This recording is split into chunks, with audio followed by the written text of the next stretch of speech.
Jaya Radha Madhava Kunda Vihari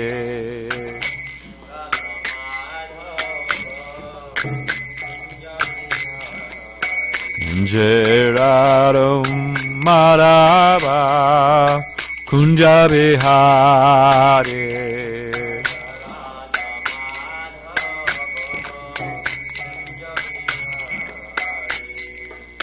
Gopijana Balaba Girivanadari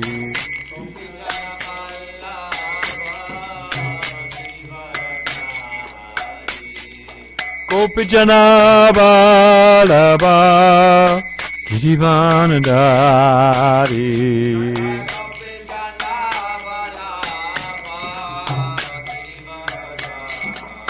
Jasodanandana Bhajanaranjana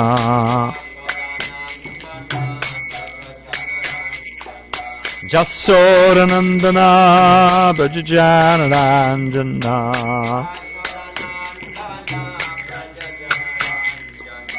Jamunitira Vanakari Jamunitira Vanakari Tira Vanakari Jararo Marava Kunda Vihari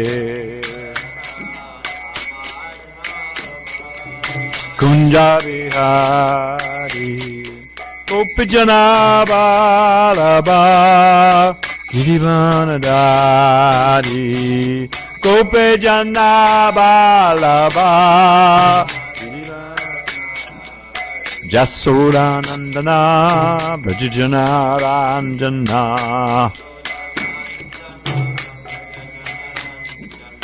Jamunatira Vanatari Jamunatira Vanatari Hare Krishna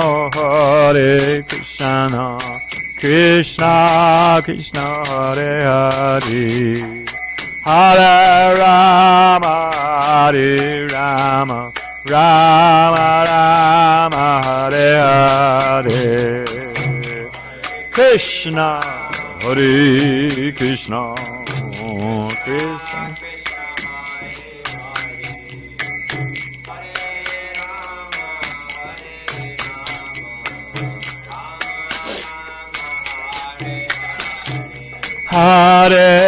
Krishna Hare Krishna Krishna Krishna Hare Hare Hare Rama Hare Rama Rama Rama Hare Hare Hare Krishna Krishna Krishna Hare Hare Hare Rama Rama Rama Jai Radha Madhava Kunda Vihari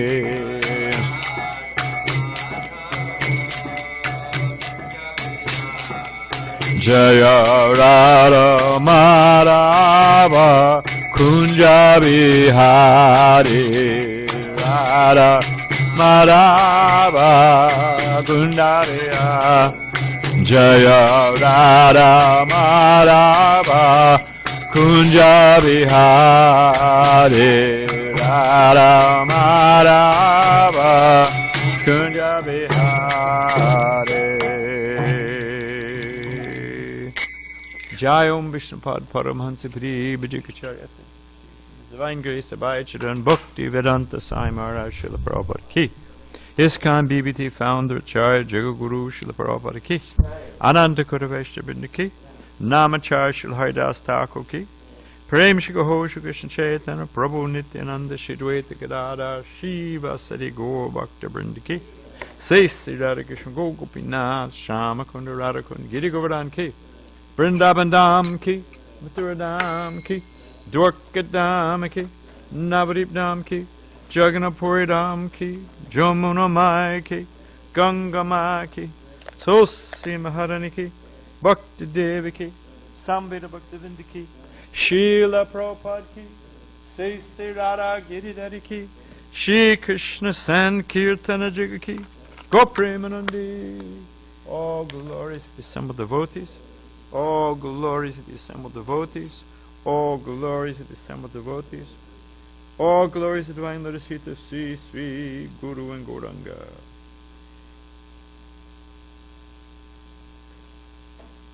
Om Namo Bhagavate Vasudevaya.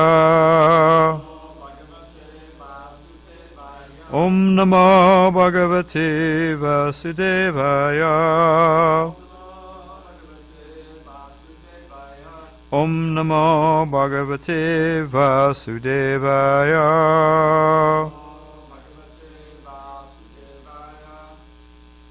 Krishna Svedamo Bhagate Damiganadi Visaha Kalona Sadashomesha Purano Kodadodita Narayana Namaskritchadaram Chaivam Narotama Devim Sarasatim Vyasam Tato Jayamudirayat. The Bhagavatam is burned as the sun is arisen just after the departure of Lord Krishna to his own abode, accompanied by knowledge, religion, etc. Persons who have lost their vision through the dense darkness of the age of Kali should get light out of this Purana. Before beginning our study of the srimadbhagavatam, which is our very means of conquest, we should first offer respects to the personality of God in Narayan, to the Narayan Rishi, the supremmost human being, the goddess of living mother Saraswati, the author Srila Vyasadeva, and my spiritual master, Srila Prabhupada.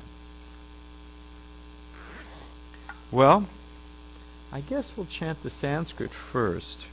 This is the first verse that has a purport, and then we'll go back and read the texts to catch up.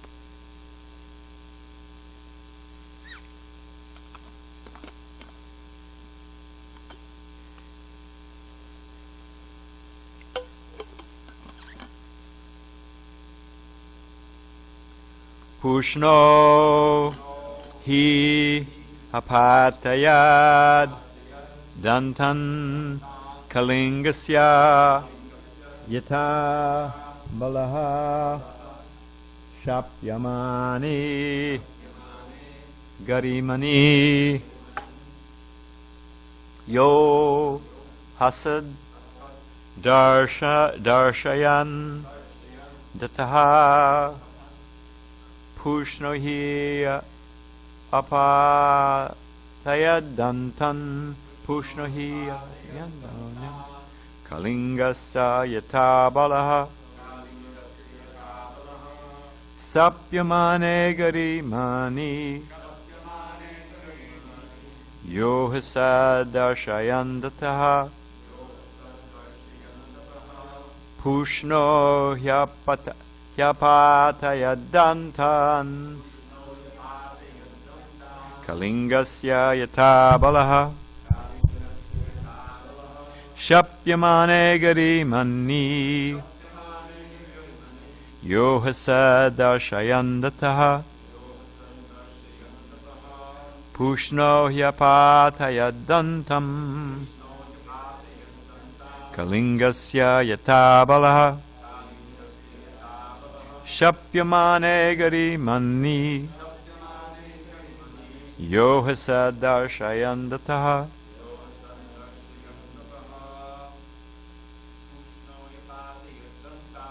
Pushno yapatayadanta Kalingasya yata balaha Shapyamane garimani Yodarshana yatandataha Pushno yapatayadantam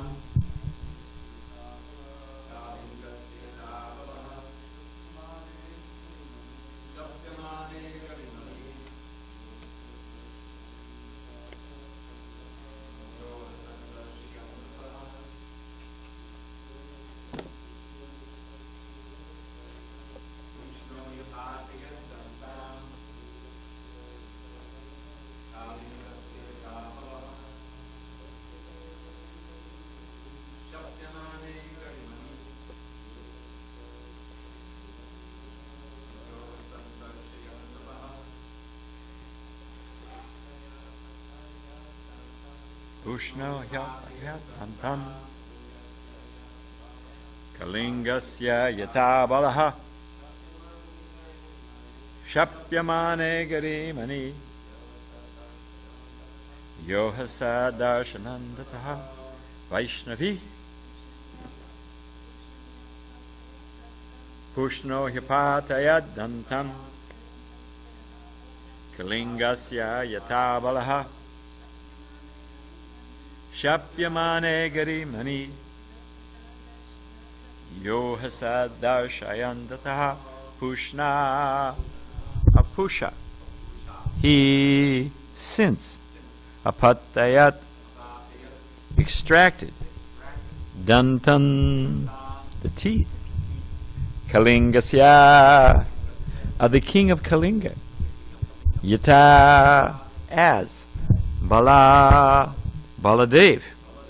Shapyamani while being cursed Garimani Lord Shiva. What does that mean, Garimani Lord Shiva? Do we know? Yeah, money I was thinking is jewel too. Okay. Yahu Pusha Ahasat smiled Darshayan showing Data his teeth. So now we're going to go back to text 13. And so we have the storyline. My dear Vidura, all of the followers of Lord Shiva surrounded the arena of the sacrifice. They were of short stature and were equipped with various kinds of weapons. Their bodies appeared like those of sharks, blackish and yellowish. They ran all around the sacrificial arena and thus began to create disturbances. Some of the soldiers pulled down the pillars which were supporting the pandal of sacrifice.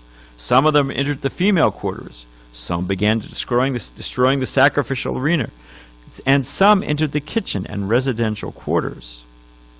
They broke all the pots made for use in the sacrifice, and some of them began extinguishing the sacrificial fire.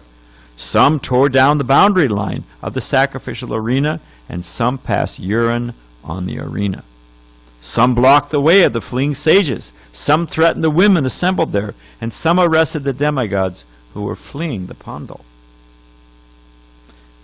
Maniman, one of the followers of Lord Shiva, arrested Bhrigu Muni, and Virabhadra, the black demon, arrested Prajapati the Daksha. Another follower, who was named Chandeshi, arrested Pusha. Nandishwara arrested the demigod Bhaga. There were continuous showers of stones, and all the priests and other members assembled at the sacrifice were put into immense misery. For fear of their lives, they dispersed in different directions. Virabhadra tore off the mustache of Bhrigu, who was offering the sacrificial oblations with his hands in the fire. Okay, Virabhadra immediately caught Bhaga, who had been moving his eyebrows during Bhrigu's cursing of Lord Shiva, and out of great anger thrust him into the ground and forcefully put out his eyes. And today's, the culmination. Just as Baladev knocked out the teeth of Dantavakra, the king of Kalinga, during the gambling match at the marriage ceremony of Aniruddha, Virabhadra knocked out the teeth of both Daksha, who had shown them while cursing Lord Shiva, and Pusha, who by smiling sympathetically had also shown his teeth. Purport. Here a reference is made to the marriage of Aniruddha, a grandson of Lord Krishna. He kidnapped the daughter of Dantavakra and thereafter was arrested. Just as he was to be punished for the kidnapping, the soldiers from Dwarka arrived, headed by Balaram, and a fight ensued amongst the Kshatriyas. This sort of fight was very common, especially during marriage ceremonies, when everyone was in a challenging spirit. In that challenging spirit, a fight was sure to occur, and in such fights there was commonly killing and misfortune. After finishing such fighting, the parties would come to a compromise and everything would be settled. This Daksha Yagya was similar to such events. Now all of them, Daksha and the demigods, Bhaga and Pushpa and Bhrigu Muni, were punished by the soldiers of Lord Shiva. But later everything would come to a peaceful end. So this spirit of fighting between one another is not exactly inimical. Because everyone was so powerful and wanted to show his strength by Vedic mantra and mystic power, all of these fighting skills were very elaborately exhibited by the different parties at the Daksha Yajna.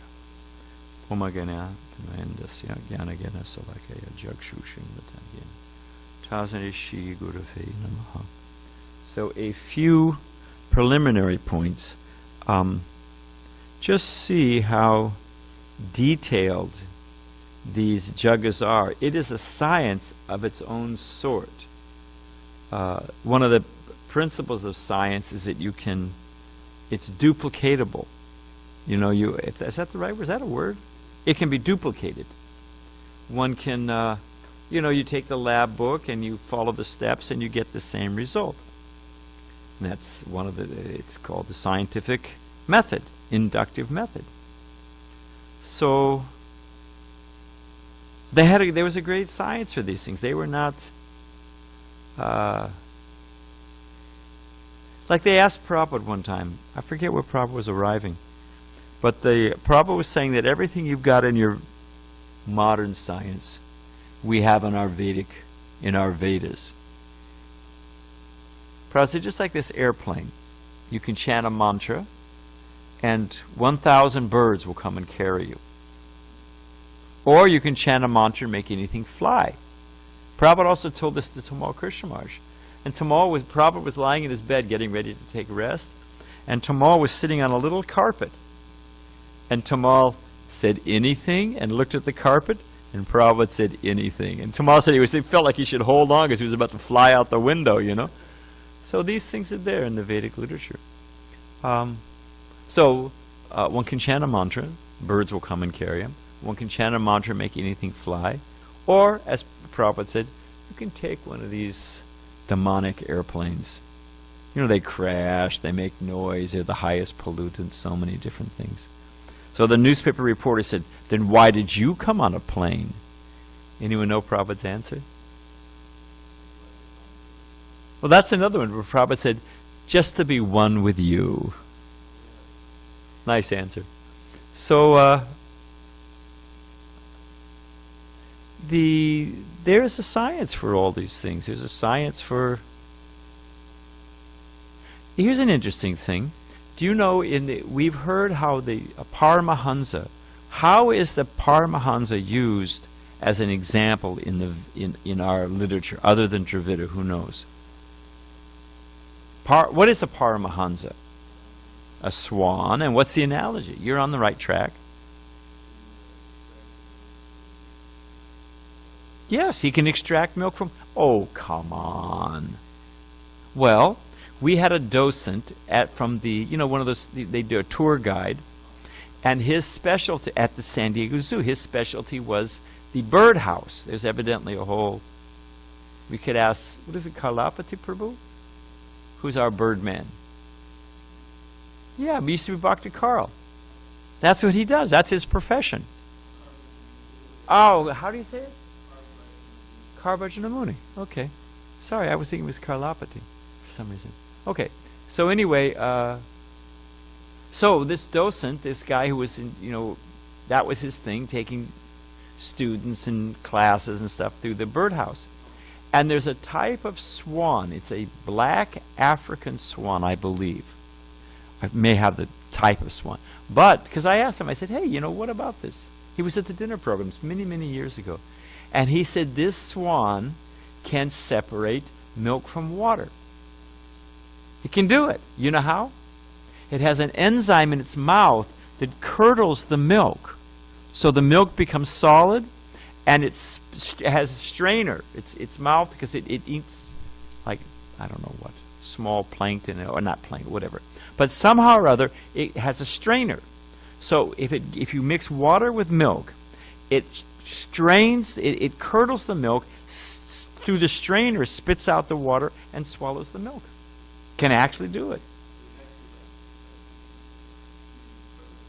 Eating the curd. He eats the curd and spits out the... So anyway, so there's a science, but it's not just superstition or I mean, people used to think, what is it, Connecticut Yankee in the King Arthur's Court, that book by Mark Twain, and you hear the things, you go out into the Hottentots out in the desert, or the Swaziland, or the blowgun, guys out in the Amazon or whatever, and you save yourself. They've got you in the pot boiling, and you say, if you're going to boil me, then I'm going to devour the sun, but you just happen to know there was an eclipse. That's the old story. So Stanley and Livingston, or whoever it was in Africa, So sure enough, there was an eclipse. I thought, oh, magic. They let the guy go. Or you have a cigarette lighter, and fire stick. So it's just a matter of knowing the science. It's a refined science, but it's knowing the science. So that's one small point. This and there's a Gayatri group. They travel around. Yeah, it's a long story. And by chanting Gayatri mantra, they're going to save the world and purify the ether. And simultaneously, you'll get that red Ferrari and win the lottery and get a promotion, and your kid will go to Harvard. Yeah, of course. Yeah, they're from India. So, but what does the Bhagavatam compare without purification, without consciousness? What is offering ghee in the jugya like? Offering onto ashes. If you offer ghee onto ashes, what will it accomplish? So without having a pure conscience, what will you, Yeah, it's simply the endeavor. It's like husking. When you're beating the husk, the grain is already out. You won't get anything out of it. So they do their big thing, but nobody benefits. Nothing comes of it. Also, nowhere is it safe. People want to go to heaven, want to go to the heavenly planets. Sounds great, but they're having fights. If anything, more sophisticated, more dramatic fights. Get your teeth knocked out, your eyes gouged out. Sounds like pretty rough to me. Your mustache pulled off. That must be pretty painful. Yeah, it sounds like, So even you go to the heavenly planets. What does Krishna say in Bhagavad Gita? From the highest planet to the lowest, what?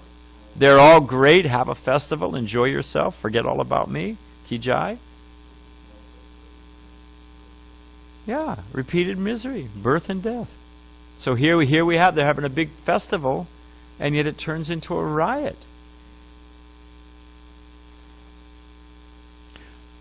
As far as because they have the powers, they want to use them.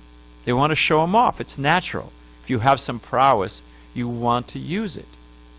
What is the purport to weapons of mass destruction? What can we understand from this? Sooner or later, they're going to use them. So they can't help it. Sooner or later, they're going to use it. Huh? Yeah, sooner or later, they're going to use it. So, these are just lead-ups to what I wanted to say.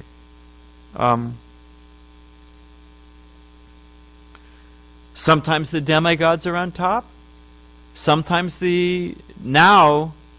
first off, the demons attacked and they were chased off, right? In this jugga. That's the first thing that happened. Then what happened? They went back licking their wounds to Lord Shiva. And what did Lord Shiva do? He created, do you remember how he created Virabhadra? Other than Dravida? Yeah, pull the hair out. So, reinforced, rejuvenated, after going back in their corner, nursing their wounds, calling out the assistants, getting Virabhadra with them, off they went. Now the demigods are being smashed. So this is the nature of this. Sometimes you're on top, sometimes you're, up, down. It's a Ferris wheel, the wheel of samsara. So we should understand that even we go to the heavenly planets, even we're successful, how long can you get it? The mind, like an off and on switch, Prabhupada says. It has two positions. What are the two positions of the mind? Yes, sankalpa vikalpa, which means, yeah. Or then the converse of that, or another way of describing it, is hankering and lamenting. We either, oh, I wish I had it, wish I had it. When you've got it, what is your state? Oh, you're completely in anxiety. How to maintain it, who's envious of it. The devotees went to see Birla. Birla's like Rockefeller family, like the Birlas. There's this, devotees who were in a park in Calcutta. Giriraj Maharaj told me this. Either Giriraj Maharaj or who was our Guru Kripa, I forget which one. But they're in a park, and one of the devotees said, oh, there's C.K. Birla. Was also walking in the park. Said, no, that's J.R. Birla. No, it's C.K. Birla. So the devotees are arguing which Birla it was. Prabhupada said, any Birla will do. Because they're a very wealthy family, one of the wealthiest families in India. So, what was I going to say about Birla? Oh, so Shatadana Prabhu told me this. They finally got an appointment to see one of the top Birlas. And they wanted to get a donation out of him, which they actually did. He gave some money for Mayapur. So I think it was Mayapur. Anyway, they brought a big, beautiful picture of Radha Madhava, framed picture. And he said, how much is it? And Shatadanya very intelligently said, you can't afford this picture. He said, I'm Birla. I can afford anything. What do you mean I can't afford it? He said, no, he can only be purchased by pure devotion and surrender. If are you ready to pay that price? And he liked it. He laughed. He said, you're right. I do not have that price. I don't have pure bhakti. So he kind of warmed up, and they said, we've been trying to, it's very, very difficult to see you. He says, I'm always being hounded. And Ambarish has the same experience, even in ISKCON, from devotees. He's always being hounded. People are always asking him for money. George Harrison was always being asked for money. Even our Jayanta tried to ask him for money. Wherever they go, the rich people, they're harassed like anything, asked for money. So Birla said, I don't even open the window at my house because I'm afraid the wind will come in and ask me for money. That's how much anxiety the guy was in. So even you make the heavenly planets, even you get your millions of dollars, even you get old and enfeebled, or you don't know who actually cares about you. People are just there. I went to see, I won't mention her name, she's a very nice Indian lady. She's a good friend of the temple. And her husband passed away a long time ago. I went to see her some years ago for something. She'd bought a new house and whatever. And there was the whole ground floor, there was a living room and whatever, and a kitchen. But there was a couple of other big as this temple room. It was a big, huge house. And all full of video games. Little pinball machine games and video games and all this stuff, I said to her, why? She said, well, if I have the games, my children will come see me.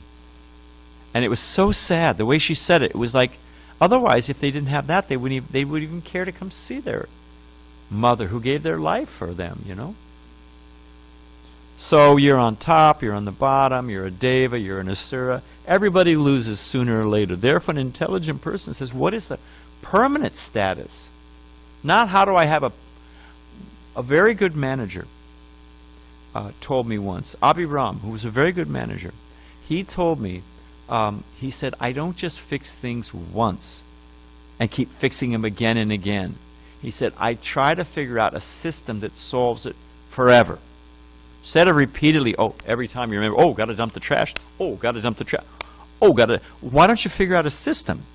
You got an assignment, you got a schedule, you got your calendar, you look at, hey, Monday, you get a system. Then you don't have to waste all your time thinking about it. So in the same way, we're ranging all over solving problems in this life, but what's the system? System is become Krishna conscious and get out. That's the intelligent answer. Solve it once and for all. The sword that cuts through the banyan tree. The inverted banyan tree. Okay, But I did want to, I think I'm just going to skip ahead for everything else. And, but I do want to ask a question. Because as you read on, there's a reason why all this happened. Ultimately, as Prabhupada alludes to here, everyone, they finally they all limp back to Lord Shiva, eyeless, mustacheless, goat head. They all, they've really been beat up. Demigods, devas, they all go back to Lord Shiva. And there's a reason why this happened. Why this, and everybody gets their eyes restored or gets a replacement. It all gets worked out. Everybody gets, it's all resolved in the end by the mercy of Lord Shiva. It shows you the danger if you offend a Vaishnava, whoever you may be, it all comes to ruin. They offended Lord Shiva, it all came to ruin. They tried counter-cursing, this cursing, fleeing, hiding, lording it up. Nothing solved it. It just got worse. They just, like in quicksand, they just dug themselves a bigger hole. When they went to Lord Shiva and asked for forgiveness, then everything worked out. But why did Lord Shiva let all of this happen? Now, Prabhupada mentions in the purport, this is a big hint, that they were all very proud. We don't have much to be proud of. One devotee said, Prabhupada, I'm the most this, I'm the most... Prabhupada said, actually, you're not the most anything. Please sit down. We're not really... you're all great Vaishnavas come to help Chaitanya Mahaprabhu's mission, but... So, they don't have much. But these great yogis, and they've got something to be proud about. They've got some prowess. So what happens when you have prowess and opulence, and you get proud? So Prabhupada says in one of his purports, there's 3 reasons that devotees suffer. Why devotees suffer? Why do devotees suffer? We're taking shelter of Krishna. So does anyone know one of the reasons devotees suffer? Anybody here ever suffer? We're all devotees, trying to be devotees. I don't think we'll have a big argument that I've never suffered. So, Janardanji, what's one reason people suffer? We suffer. Devotees.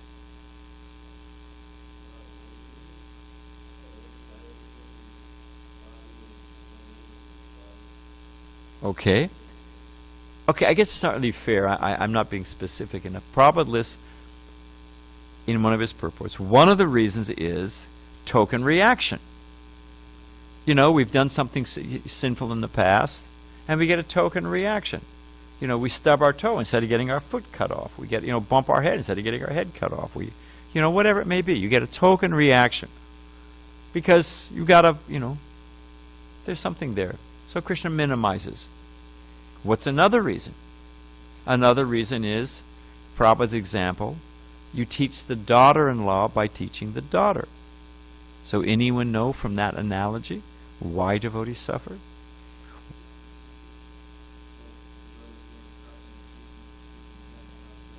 It sets an example. You see how the devotee transcends, devotee tolerates, devotee takes. Pavamana, who's a quiet, gentle devotee, but actually a very stalwart devotee in his own way. This sewage, I think I've mentioned this before, in the Krishna lounge, the sewer pipes broke. And the whole, I swear to you, the entire underneath, the crawl space under the building became completely raw sewage, a muck of raw, a swamp of raw sewage. So your mother found us a friend of hers who was a discount plumber. And he came out and climbed on it because he had to go in to see what was wrong. And this guy, and you cannot imagine how badly it smelled. And this man had to crawl through it. And he, like a drunk sailor, he came out with combinations of swear words that I have never heard in my life. They were sizzling. It was just unbelievable, the stream of blue phraseology that came out of that guy's mouth. And he came out with a quote which was something like, 6,000, 7,000. We don't have that kind of, forget it, we can't. So, okay, thanks, but, no, it was a free estimate. That's what you got us. It was valuable. So we called Pavamana, who's a plumber. Pavamana is a good handyman. He's pretty much of a jack of all trades. And Pavamana had to climb under. But how did the devotee respond? Oh, Vishnu, Govinda, Giridhari, Gopal, Shama, Sundar. And it was like chanting Vishnu Sahasranam. What came out of him was all name. No, the other guy, he was expressing his grief verbally. So, and Pavamana was expressing his grief verbally. But he was taking shelter of Krishna. It's like Vishnu Sahasranam. It was all names of Krishna, So you learn that how a devotee takes suffering or how he tolerates. Look at Prabhupada. When we have Prabhupada had 2 heart attacks on the boat. And we can't go out to distribute books. We can't go out and meet the conditioned souls. Oh, we're too, I'm just going to hide in the temple and eat and sleep. Because it puts me in anxiety. And Prabhupada had 2 heart attacks. So, So many, Prabhupada said he gave buckets of blood. You look at those early days with Prabhupada. There's a tape. I can't remember where it's from. Prabhupada's in San Francisco. And he's speaking. And it's in the hippie crazy LSD days. And you hear a lady stand up and she says, and she starts shouting at Prabhupada. And Prabhupada was not, although he had a stature of a Maharati, he just emanated. Prabhupada was not that tall. He was like, 5.5 feet? 5, something like that? And I carried Prabhupada. I was on a palanquin. Prabhupada was not very heavy. By stature, by physical stature, he was not, he was an elderly Bengali gentleman, So here's Prabhupada sitting on his, small stature, small cushion, and this, wild, crazy, intoxicated, half-human, and this lady starts screaming at him. I suppose you think you're God. I suppose you think you're God. And you hear Prabhupada say to himself, it is the darkest of darkness. So it was not easy for Prabhupada, such a refined Vaikuntha man, a gentleman, to deal with these aborigines. It is the darkest of darkness. So what? We got a little sweat, little grief, little anxiety. And we do that. We meditate. All of us. You look what Prabhupada went through. So many things. You put up with us. I can't put up with a couple. Anyway. So token reaction to set an example for others. And in relation to Lord Shiva letting all of this happen, and how they all got the stuffing knocked out of them. What's the third reason Prabhupada said for suffering? You see, I'm sorry, it's two, because that's true. It's one of the symptoms of surrender. But in this purport, Prabhupada says, just to give us a good kick to get out of this place. Because the living entity is stanu. Stanu means to become steady, to become stable. It's one of the symptoms of the soul. We're not burnt, we're not, flickered by the whatever, not affected by time, we're not withered by the wind. So it's stanu, it's steady. Just as prema becomes kama, becomes lust, perverted reflection, that tendency to become steady. The perverted reflection is you pull a worm out of the stool, it crawls back into the stool and thinks that it's happy. Lord Indra becomes a hog, and he thinks, oh, I'm happy, man. I'm not leaving up my beautiful. Look at that tail. Look at that snout. Oh, man. Look at this. I can wallow in this swill. I'm not going anywhere. I'm not giving this up. So we tend to become attached. We tend to become, like, what do they say? Being moved out of our comfort zone. So we tend to, as devotees, I do it. We all do it. It's human nature.